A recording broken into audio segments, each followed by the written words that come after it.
Thodupuzha KSRTC bus സ്റ്റാൻഡിൽ യാത്രക്കാരന് മർദ്ദനമേറ്റു. മദ്യലഹരിയിൽ ബഹളം വെച്ച യാത്രക്കാരനെയാണ് ജീവനക്കാരനടക്കമുള്ളവർ ചേർന്ന് മർദ്ദിച്ചത്.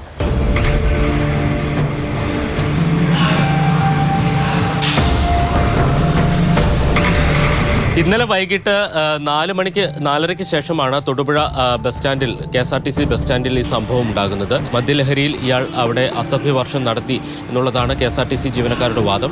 പക്ഷേ അങ്ങനെ നടത്തിയാൽ പോലും അത് ഈ തരത്തിലായിരുന്നില്ല KSRTCയിലെ ജീവനക്കാർ കൈകാര്യം ചെയ്യേണ്ടിയിരുന്നതിന് പകരം പോലീസിൻ്റെ സഹായം തേടുകയും ഇയാളെ അവിടെ നിന്ന് മാറ്റി ഇയാൾക്കെതിരെ പരാതി ഉണ്ടെങ്കിൽ ആ പരാതി കൊടുത്ത് നിയമ നടപടി സ്വീകരിക്കുകയാണ് ചെയ്യേണ്ടിയിരുന്നത്. പക്ഷേ അതിന് പകരം KSRTCയിലെ ജീവനക്കാർ അവർ നിയമം കയ്യിലെടുക്കുന്ന തരത്തിലേക്ക് ഈ സംഭവം മാറി എന്നുള്ളതാണ് ഇതിൽ ഏറ്റവും വ്യക്തമായിട്ട് മനസ്സിലാക്കാൻ കഴിയുന്ന ഒരു കാര്യം എന്ന് പറയുന്നത്.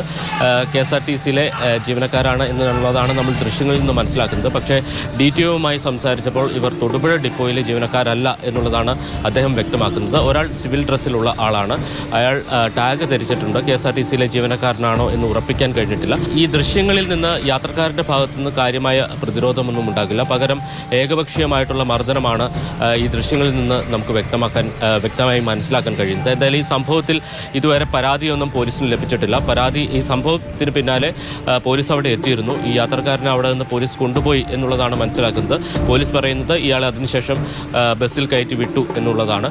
എന്തായാലും പാണ്ടിപ്പാറ സ്വദേശിയാണ് ഈ മർദ്ദനം ഏറ്റ ആൾ. അയാൾ മദ്യലഹരിയിലായിരുന്നു എന്ന് നമുക്ക് ദൃശ്യങ്ങളിൽ നിന്ന് ഉറപ്പിക്കാനും കഴിയുന്നുണ്ട്. പക്ഷേ ഈ ജീവനക്കാരുടെ ഭാഗത്തുനിന്ന് കൃത്യമായിട്ടുള്ള ഒരു നിയമവിരുദ്ധമായിട്ടുള്ള ഇടപെടൽ ഉണ്ടായിട്ടുണ്ട് എന്ന കാര്യം വ്യക്തമാണ്.